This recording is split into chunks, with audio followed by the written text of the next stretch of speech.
Happy Wednesday, everyone. It is April the 27th, 2022. Today is an amazing day. You know why? Because we are all blessed to be here on this amazing, beautiful Wednesday. So shout out to everyone that is joining this live on The Missing Link with me, Sabrina Soul. And today we have a very, very, very special guest who is none other than Mrs. Dana Hicks-Hungerford. Hey. Hey, honey. Thank you so much for joining me. I love you so much. I love you too. Thanks for having me. Thank you for joining me. I normally don't get personal on my interviews. I try to really keep it very professional, strictly professional, and I don't go in, dive in too much. But with you, it's a little bit different. And I've done a lot of interviews over the past few weeks, and I am going to put this out here like you are my sister. I just want to say before we even get started that I love you. I think that you are doing amazing things. I am so proud of you. I want to give you your flowers now. It is very important that we, as especially Black women, we recognize each other and we lift each other up every chance that we get. And I just want to definitely say that I'm so proud of you, and I'm so blessed to be able to call you my sister. Thank you, sis. I feel the same way about you. Thank you so much. Okay. All right. Let's get started. Before I start crying and stuff and get emotional, we gotta get serious. Okay. So, as everyone knows, when I am on The Missing Link and I am here with these amazing people, I like to jump right in. I don't like to do no fluff. So we're going to get started. So the very first question is who is Dana Hicks-Hungerford? Dana Hicks-Hungerford, I would have to say, if I can keep this short, as short as possible. Right. Dana Hicks-Hungerford is a family-oriented woman, dedicated, strong, a survivor. And I think I'm just a people's person. I love people. I love good people. I love grinding. I love laughing. Dana is just someone that just enjoys life every single day. Even when I'm having bad days, I find a way to find a bright side of a cloudy day. Sounds good to me. Had to sum it up, sis. I already know it because I'm sitting here like, yeah, this is going to be a minute, but we're going to sit back and we're going to listen to this. Okay, but you cut it real short. Yeah, I cut it short. Oh, God. And to know Dana is to love Dana, guys. So, all right. Where is Dana from? Where did you grow up? Born and raised in Washington, D.C. As a child, I grew up in Southeast, so Newcomb Circle. I moved from Southeast when I was 12 to Northeast Michigan Park. So that's where I was raised all my life. Michigan Park will always be my home. And if you're from the city, you know where that is. That's Northeast. And I went to high school in DC and Maryland. I went to Roosevelt High School uptown on Georgia Avenue. In my 12th grade year, I went to Northwestern in Prince George's County. I was going to say, so is that like where you grew up, like when you was like 8 and 9 years old and y'all was outside playing in the street? And yeah, 8 and 9 years old, I was in 8, 9 years old, I was in Southeast having the time of my life. And when I was on my way to becoming a teenager, that's when I moved to Northeast. And I continued to have the time of my life. Right. How was it growing up in DC? Fun. I mean, my childhood was awesome. I was blessed to have a great mom and dad. I don't come from a broken home, no step parents. My dad and mom were married until my dad passed. And my dad was so much fun. My parents were so much fun. They were like having parents and having friends too. Even though they were strict, they ain't play no games, but they were fun and cool parents. So growing up, it was like so much fun. I'm the only girl. I have 2 brothers. I'm the oldest. And we just had a great family relationship. That's all I remember is great times from being a kid. And that's a blessing to be able to say. Yeah, absolutely. So do you like go-go music? Love go-go music. Been going to born and raised in DC, Northeast, uptown. Yes, I love go-go music. Yeah, I've been going to go-go since I was 14 years old. Rare Essence will always be my number one ever since I was young. Rare Essence is my mother's number one. Yeah, we love RE. I love go-go. Yeah. Okay. That's that like number one question that everyone asks anyone that says they're from DC. DC, right, exactly. And you never hear them not say, no, I don't like go-go. Right, exactly. That don't happen. So what did you want to be growing up? Like as a little kid growing up, you like, I want to be a lawyer when I grow up. I want to be a doctor. What did Dana want to be growing up? I just wanted to be, I think I used to look at the movie stars and TV stars, and I wanted to be an actress growing up. I was always interested in that. I always wanted to be an actress. I never wanted to be a doctor or a lawyer. It was always an actress. I Why did you want admired to be an them. actress? Yeah. Mm-hmm. What do you admire about actresses on the big screen? What was it? What is it that drew you to them, or what is it? I think when I was younger, it was just the lifestyle. Everything was just fabulous. Everything was glitz and glam. Yeah. I just feel like it was just like another world. I guess it was like another world. Like regular people, you didn't see regular people with the movie stars. And it was like, dang, when I was a kid, I would like to do that. I want to be on a big screen. You know what I mean? So I was just always intrigued by actors, men, male and females. Yeah. So, growing up, you wanted to be an actress. What do you do now? What is your job profession? What is your job title? What do people know you as in what you do? I think most people, if you ask them, what does Dana do? They say she's an entrepreneur, she's a go-getter, because I have my hands in so many things, and that's always been me my whole life. Right now, I'm an entrepreneur. I have my own purse line with my girlfriend, April. You Make the Bag is our design, and our business is called the Official Bag Ladies. So we have purses that we find that are unique, and they're hand painted. And the message is you make the bag. And we created that to remind women that you make the bag does not make you. You make your own money. You know what I mean? So you make the bag could mean so much. And we've been blessed to be able to get that thing going. And I'm blessed to be able to say now we have a storefront at the National Harbor, right next to the AC Hotel at Arstenation. And we've been in business for like 7 months now, and God has been blessing us. It's been a blessing. And I'm also a playwright. My stage play is coming to Bethesda Blues and Jazz on May 14th and 15th, and it's called A Woman's Love. I wrote it, and my husband and I, Brian, are producing it. We have Hungerford Real Estate and Development. So we do a lot with flipping houses, and we have a crew that we keep working all over DC, Maryland, and Virginia on a weekly basis. So we're in real estate too.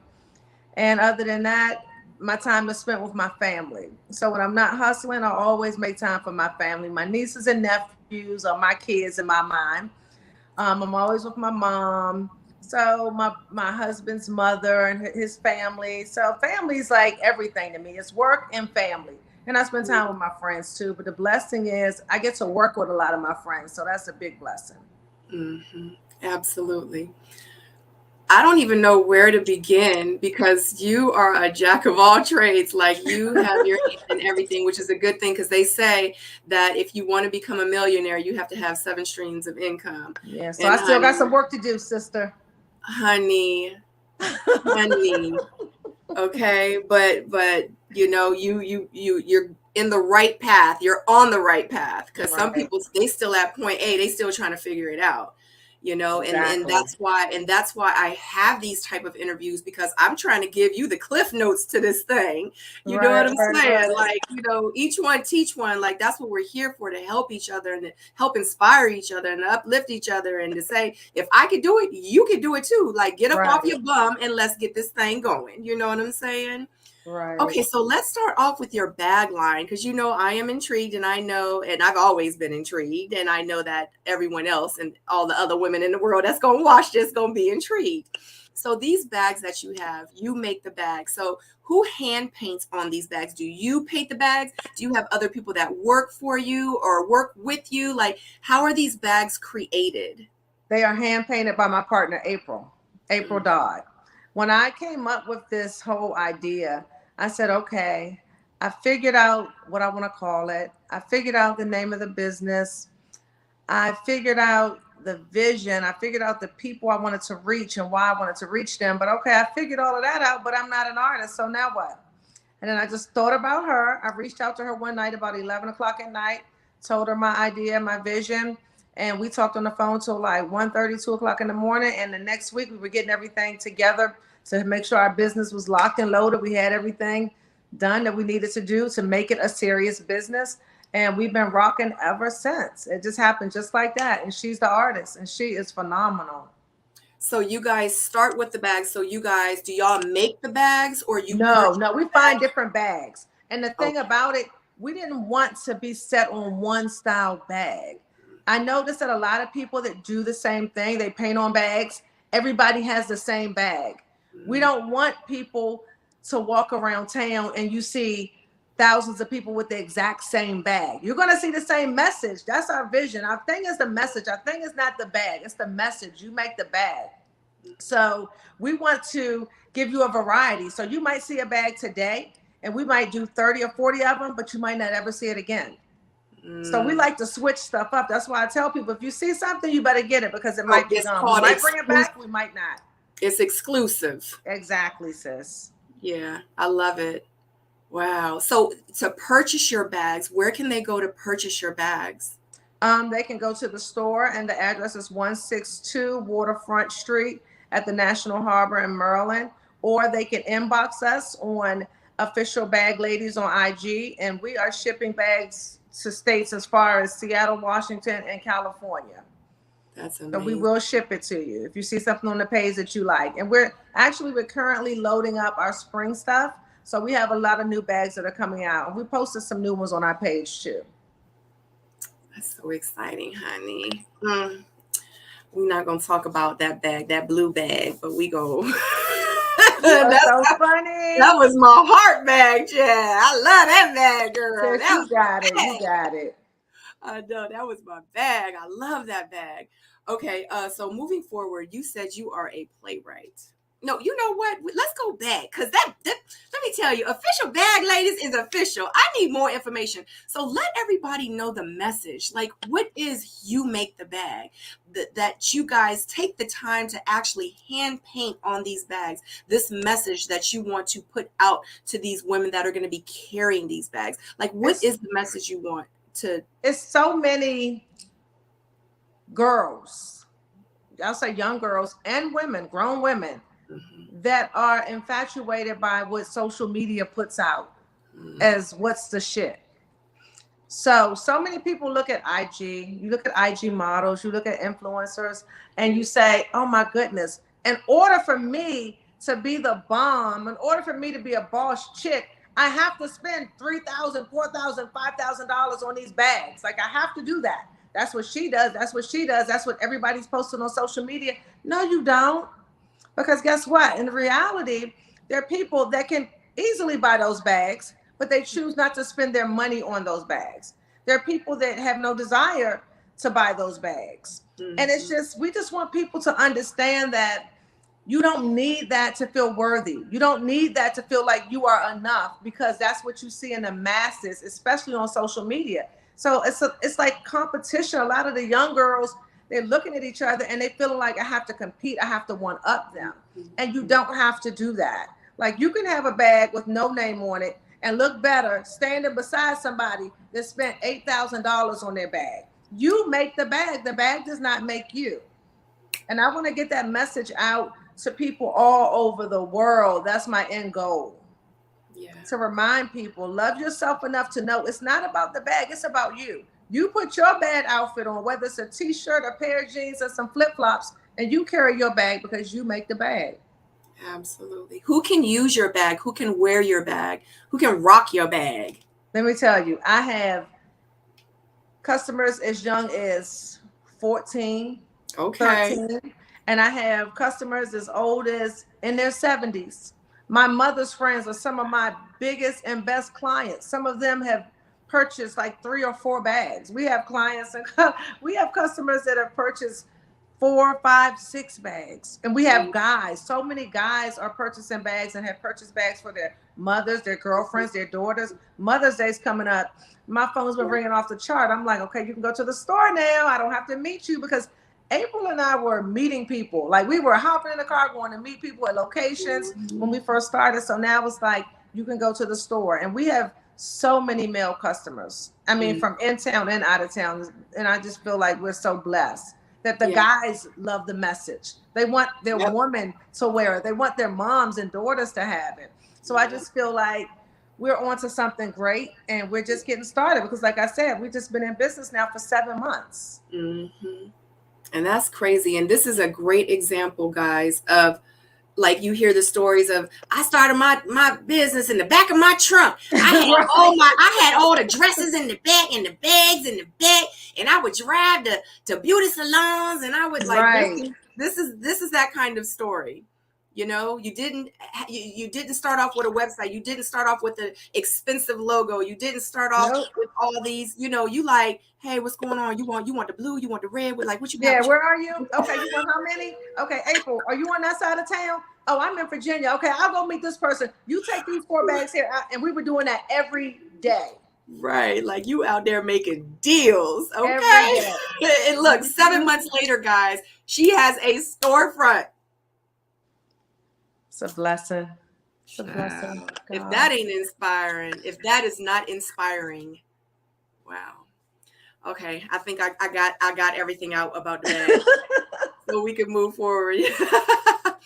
Okay, so you're a playwright.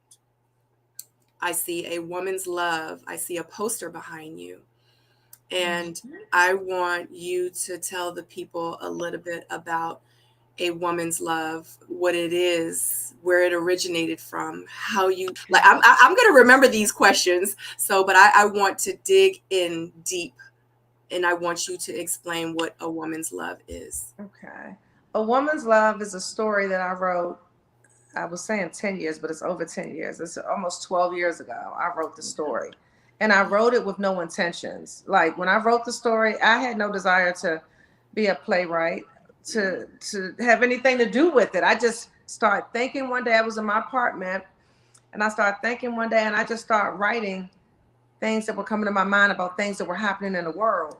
And I had a friend that came to visit from California. He saw it, and he started reading it. We were on our way out, and he didn't want to go out anymore. He was like, let me finish. I was like, are you serious? He was like, let me finish. So he read it. He loved it. He went back to LA and told me he wanted to set up a meeting. And I'm going to make this story kind of short because this meeting, this is an example of how I turned a negative into a positive. When he said he wanted to set up a meeting with one of his buddies, he looked like me, a black guy. So I'm expecting to go meet with another black guy, your buddies.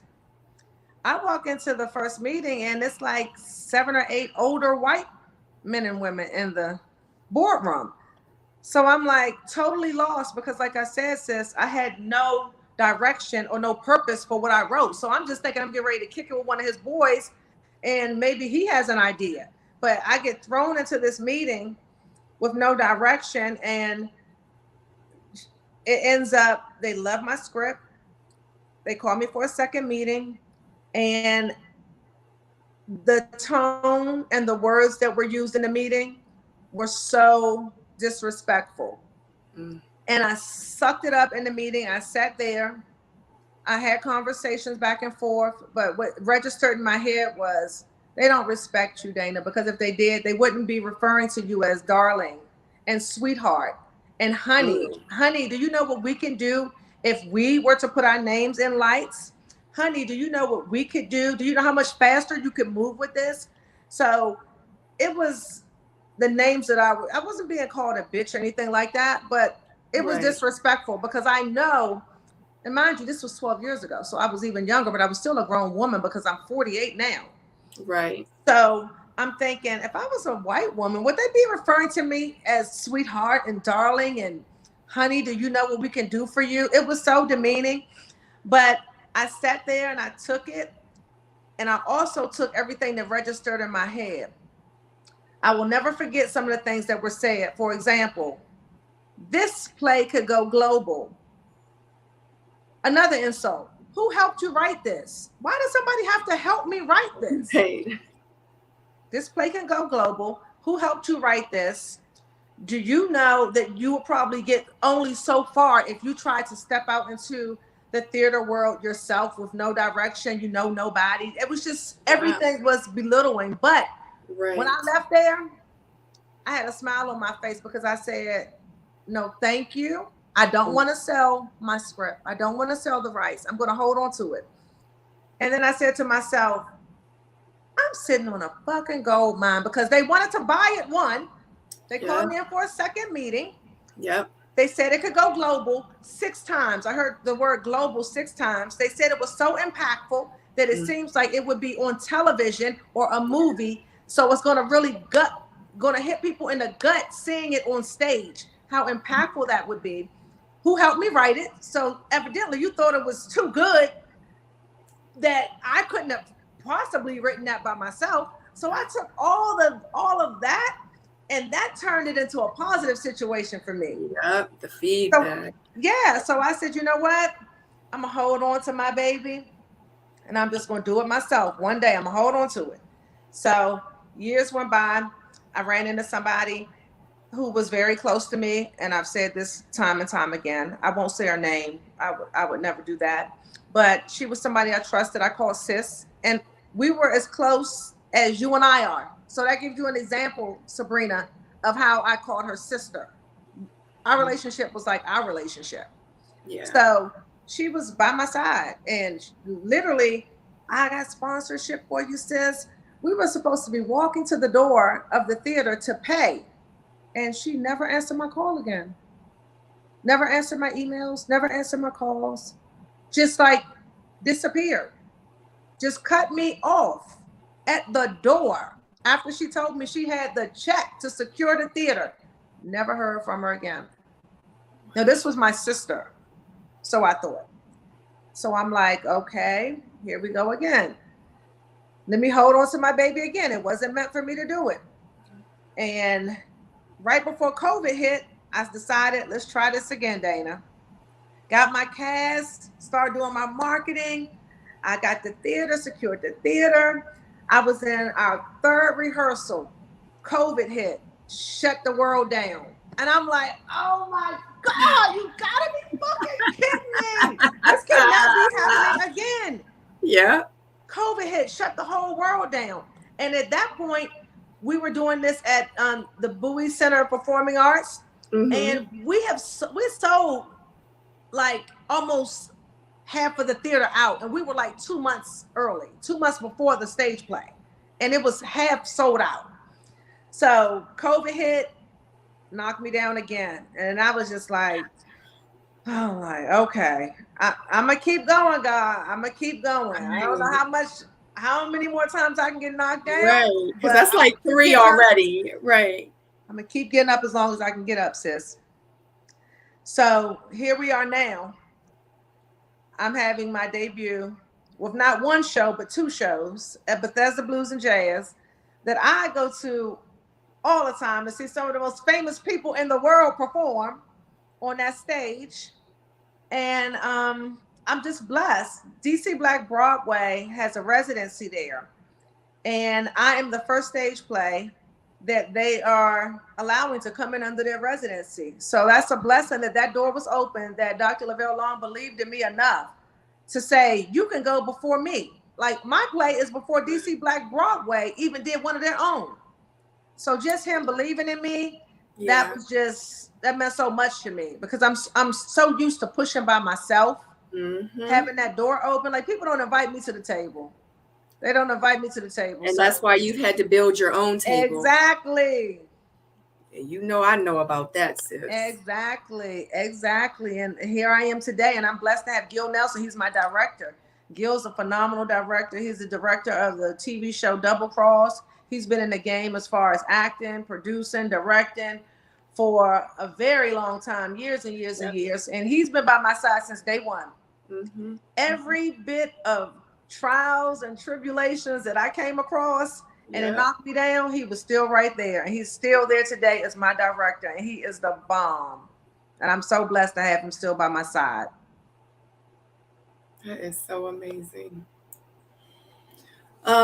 Wow. So A Woman's Love, what inspired you to do this play, to write it, to take notes and just start doodling in the very beginning? Like what inspired you? What made you do it? Seeing crazy things that were going on in the world around me, seeing crazy things and hearing crazy things from people that I knew. And one day just being in the house, being bored and just putting it into a story. And I've never even taken a class on how to write a script. You know what I mean? I was just blessed to tell Gil Nelson, I wrote something, but I don't know how to format it. And he told me how to do it, where to go. And I did it. And then I started adding stuff. And like I told you, I kept coming to roadblocks. So I would hit a roadblock and then I would think of something else to write to make it better. So from the very beginning, it's so much better now. Like I feel like now, oh my goodness, let me tell you, sis, this show, people are going to be talking about this. And I'm confident. I'm very confident. My cast members, when they got the script, everybody did the same thing. They all called me back and said, oh my goodness. Derek Lamar, he called me 3 times and said, I've read it 3 times back to back. He was like, you outdid yourself with this. I just made it better and better every year. I started thinking more. I started seeing more. I would see more and I would incorporate that into my writing. Yeah. And I just refuse to water it down. So it's probably going to be the realest and rawest stage play that anybody has ever seen in the DMV area. I'm almost positive about that because I refuse to water it down, even when asked to. I lost some sponsors because they said, oh, I think you should tweak this or take it down a little bit or what. No, you know what? Keep your sponsorship. I'm not changing my shit. You're trying to make me change my story. And that's what I don't do. I'm not conforming. Either you're going to take it as is or I'm going to keep it moving without you. And that's what I did. Absolutely. You heard that, guys. Always make sure you stay true to you. Stay true to you. Because one thing that Dana said that was very important is that, people came along and wanted her to tweak it in order for them to sponsor her with this script. Now, the thing is what if that little tweaking that she did cost her the whole play?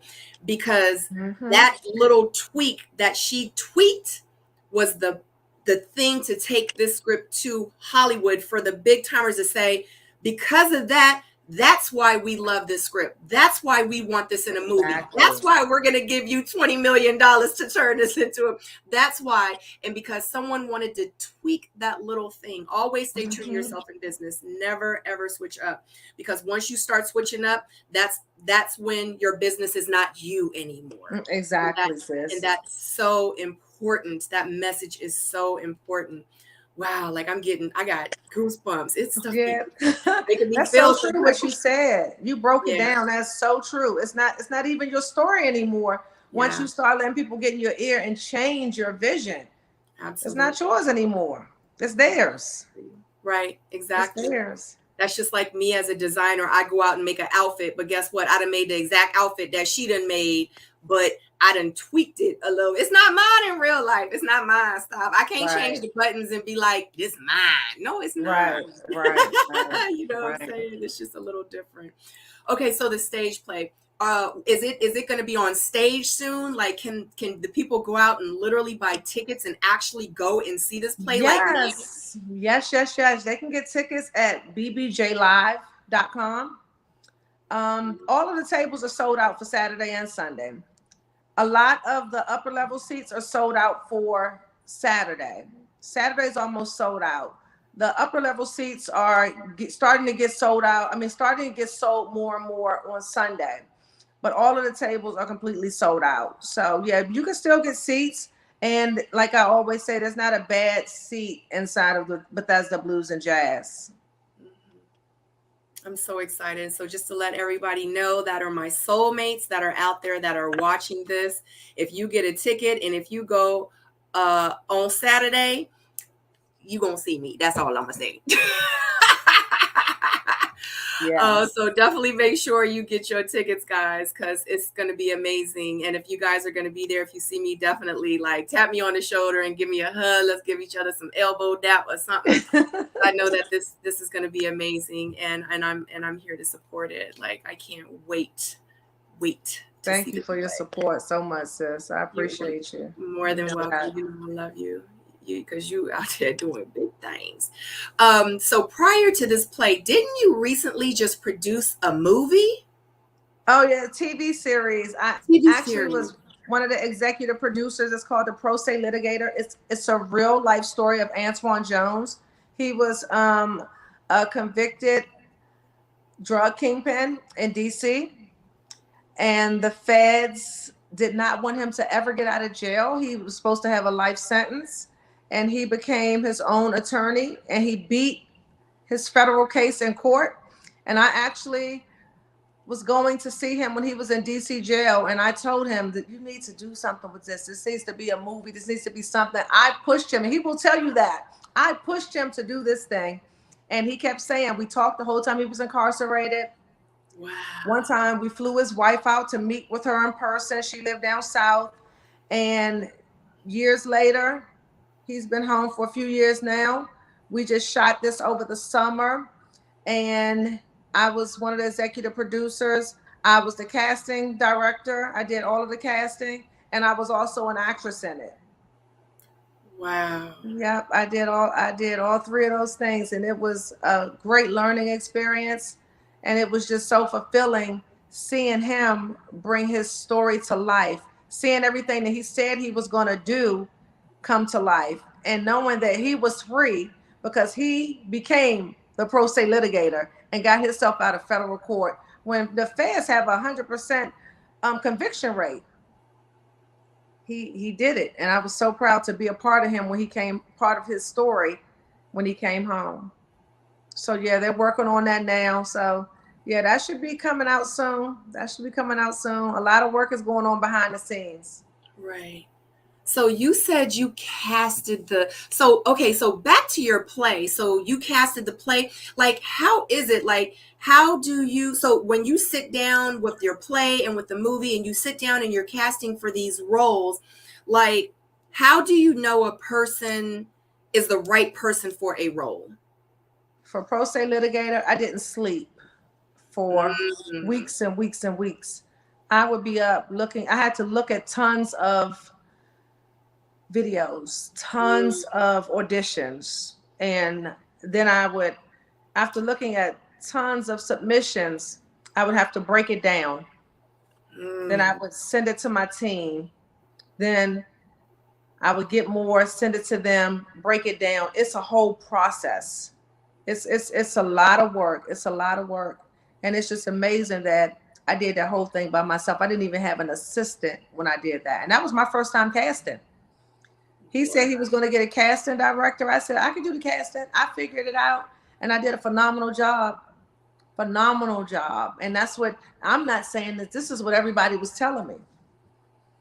They were so pleased with the casting. That's amazing. Yeah.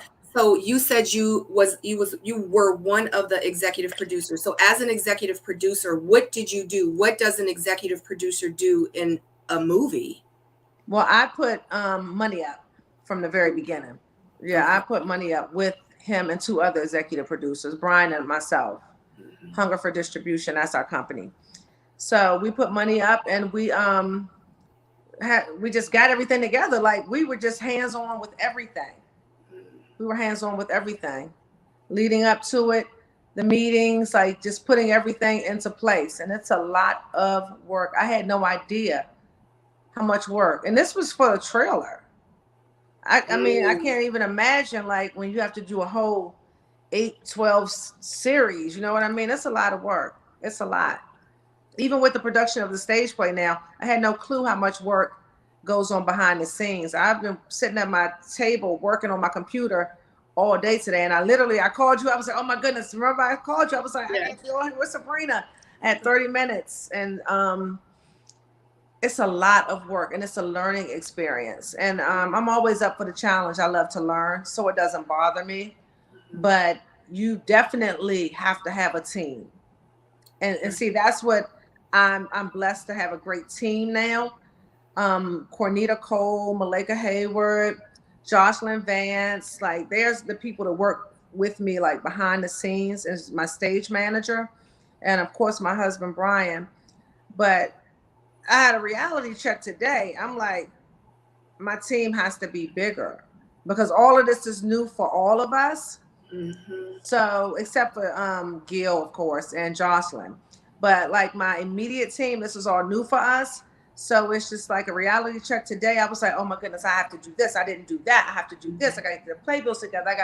It's like 1,001 things. And I'm so used to doing everything. But for some things, I just can't. And I just have to realize that and put people in place to do it because I can't do everything. Right. Okay, so like the more and more you talk, I get so much more intrigued. So with your stage play, I'm sorry because I have to go back. So with the stage play, because I know you're gonna have to have hairstylists and makeup artists and wardrobe stylists, like all these people. So getting this play together and having all these different aspects. So prior to or even before, when you have all these people in play, do you have them there during the process of when you guys are rehearsing? Like, do you actually rehearse at the location? Do you, like, what is it like? Are you guys there with scripts? Are you acting out? Like, are you full dress? Like, we gonna go through it like it's really happening? We're not fully dressed. We're just in rehearsals now. But the week of the play, we will be rehearsing at the theater at Bethesda Blues and Jazz. The makeup artists, the stylists, and all of that, they don't come in until we go to the theater. So they have not had anything to do with what's going on right now. They come in the week of.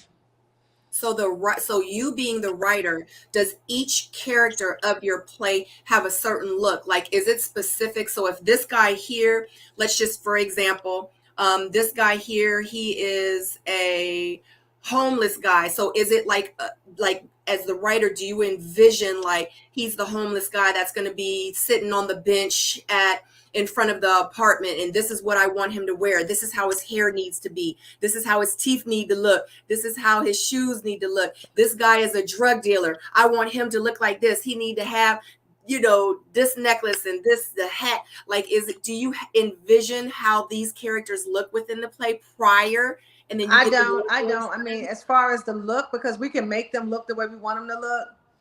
So not really. Because it could be somebody that is so handsome, but when you look past the looks, you're looking at, he's a great actor. He will play a good homeless person. You know what I mean? So we can make him look homeless. So the answer to that would be no. I'm looking more for the talent because we can create them into what we want them to be. Right. But you creating, do you envision how they would look as the homeless person? I don't go that deep. My mind, no. I think because my mind is on so many other things. Yeah. I leave that to whoever's in charge of that. Of the wardrobe styling. Yeah. Okay. So the hairstylist says, she reads the script. She's like, oh, okay, this person is the homeless person. He gonna be on the bench. Yeah. This is how I want to do his hair at the homeless. So you don't have, because you the writer, you like, I got to make sure everything else is good. That's their job to make sure that is in play. Oh. And they'll run it past me because, of course, if it's something I don't like and I'm the producer, then I'm going to say no. But 9 times out of 10, they know what they're doing because I wouldn't have hired anybody that I didn't feel like could do the job. Yeah. Right. It says, I hate to cut you off, but I have to get ready to get on this 9 o'clock Zoom call. Oh no. Okay. Wow. Well, let everybody know. Yeah, let everybody know. Came up. It just literally came up today. Okay. No worries. Let everybody know where they can find you. You can find me on Instagram at only Dana Dane. Dane is spelled Dayne. And on Instagram, you can follow me at _a woman's love. And you can also follow me at official bag ladies on IG. And you can get your tickets for May 14th and 15th at www.bbjlive.com. And tickets are still available in the upper seating areas for Saturday and Sunday. Again, I am so proud of you. Thank you so much for joining me on the Myth. I'm proud of you too, baby. Thank you. And anybody that wants to connect with Dana, down in the description box below is all of her Instagram handles. So definitely click on the links and definitely connect with Dana. Until the next link, I love you again, Dana. Thank you so much. I love you too, sis. Have a good night. Good night. Until the next link, guys. Bye. Bye-bye.